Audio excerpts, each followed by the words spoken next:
Good day, learners. Today's topic of discussion is analysis of clock sequential circuits. Let us first start with what is a sequential circuit. In digital systems, combinational logic circuits are used for many applications, such as adder, subtractor, encoder, decoder, and so on. But when the circuit output not only depends on the present state but also on the previous state, the circuit is known as sequential logic circuit. That is, a sequential circuit consists of a combinational logic circuit and memory elements. The output of combinational logic circuit is stored in memory element. Memory elements output feedback into combinational logic circuit and used as input variables. Now that we got the basic idea of a sequential circuit, let us move ahead to the topic of discussion, analysis of sequential circuit. Now what are we going to analyze? We are going to analyze the behavior of a sequential circuit. The behavior of a combinational circuit is usually described by using Boolean expressions, truth tables, and K-maps. Similarly, the behavior of a synchronous sequential circuit can be described in different ways.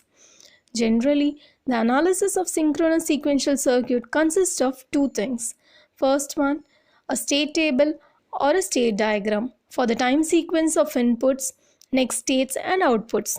Second one is Boolean expression, which includes all the time sequence of inputs, next states and outputs. Let us move ahead to the analysis part. Consider the given problem. Here we have to construct the transition table, state table and the state diagram for the given sequential circuit. This is the sequential circuit given to us for analyzing. Here, as you can see, a T flip-flop is used. The first step is to find the input and output equations from the given circuit.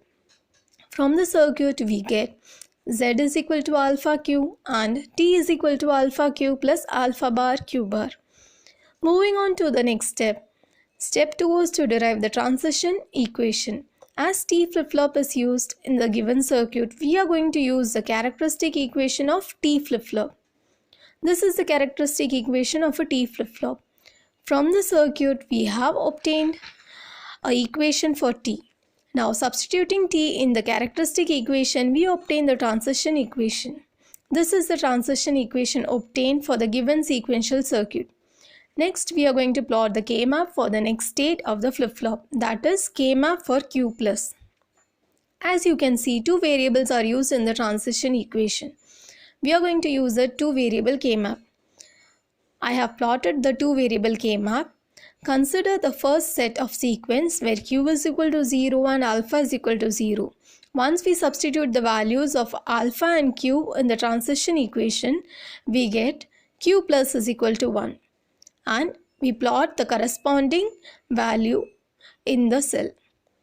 Let us take the next sequence where Q is equal to 0 and alpha is equal to 1. Again, after substituting the values in the transition equation, we get Q plus is equal to 0 and plot the value to the corresponding cell.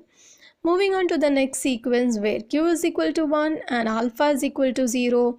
Once we substitute the values, we get Q plus is equal to 1 and plot the value in the corresponding cell. Now taking the last sequence where Q is equal to 1 and alpha is equal to 1, once again after substituting the values, we get Q plus is equal to 0 and plot the value in the corresponding cell. Now that we have finished plotting the K-map, let us move on to the next step, which is plotting the transition table. Transition table consists of present state, next state and output. As we know, only one flip-flop is used in the given sequential circuit. Our transition table will have only one present state and one next state. This is the transition table. As you can see, it has one present state Q, one next state Q plus and output. Here, for next state and output, you can see a split up. Alpha is the input of the sequential circuit. For the input alpha is equal to 0, we will plot the corresponding next state in this split up. And for the input alpha is equal to 1, the corresponding next state will be plotted in this split up. Same goes for the output Z. Based on the input, whether alpha is 0 or 1, the corresponding output will be plotted in the split up. From the K-map, we are going to plot the next state in the transition table and we will use the output equation Z is equal to alpha Q, which we got from the given circuit, to plot the output in the transition table. Now let us fill the present state Q as 0 and 1. From the K map, Q is equal to 0 and alpha is equal to 0. The next state Q plus is equal to 1. We plot 1 in the corresponding column. Let us take the next sequence. Q is equal to 0 and alpha is equal to 1. Next state Q plus is equal to 0. We plot 0 in the corresponding column. Similarly, from the K map, we fill the remaining sequences. Now, let us plot the output. Our first sequence is Q is equal to 0 and alpha is equal to 0. Output Z is equal to alpha Q, which is 0 into 0. We get Z is equal to 0 and plot it. Similarly, after plotting the remaining sequence, we get the transition table. This is the transition table obtained for the given sequential circuit. Note, if the circuit consists of more than one flip-flop, we have to combine the K-map of flip-flops to derive the transition table. Now that we have got the transition table, our next step is to draw the state table. Transition table is converted into state table. Here, new symbols are assigned to the binary codes. For the binary code 0, A is assigned. For the binary code 1, B is assigned. This is the state table. As you can see, in the present state and next state, the new variables are assigned. Here, all the zeros are replaced with A and all the ones are replaced with B. Note, if you have two flip-flops, then while drawing the state table, the symbols for the binary codes will be assigned as follows. A is equal to 0, 0, B is equal to 0, 1, C is equal to 1, 0 and D is equal to 1, 1. A similar condition can be applied to the circuit with more than two flip-flops. Now that we have obtained the state table, our last step is to draw the state diagram. State diagram is drawn using the state table. Since we have two states A and B, we will draw two states. This circle is used to represent the state.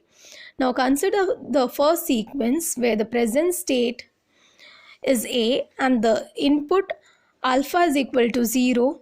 The next state is B and the corresponding output is 0. Here a line is drawn from the present state A to the next state B and the arrowhead shows the transition from present state to next state, and this is the input and output. Moving on to the next sequence where the present state is A and for the input alpha is equal to 1, the next state is A, that is same state itself, and the corresponding output is 0. Here as you can see, we are going to draw a line from the present state A to the same state and the input and output will be mentioned. Moving on to the next sequence where the present state is B and for the input alpha is equal to 0, the next state is B and the output is 0. So again from the state B, we are going to draw a line to the state B, same state itself, and we are going to mention the input and output. For the last sequence, for the present state B, when the input alpha is equal to 1, the next state is A and the corresponding output is 1. So from B, when my input is 1, the next state is A, I'm going to draw a line starting from B to A and the arrowhead ends at A and the corresponding input 1 bar 1, input and output. This is how we draw the state diagram. This is the procedure to analyze the sequential circuit. Let us have a small recap on what we discussed today.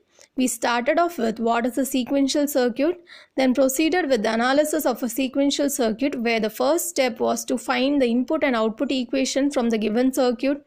Then using the characteristic equation and K-map, the transition table was plotted, followed by state table and state diagram. Thank you.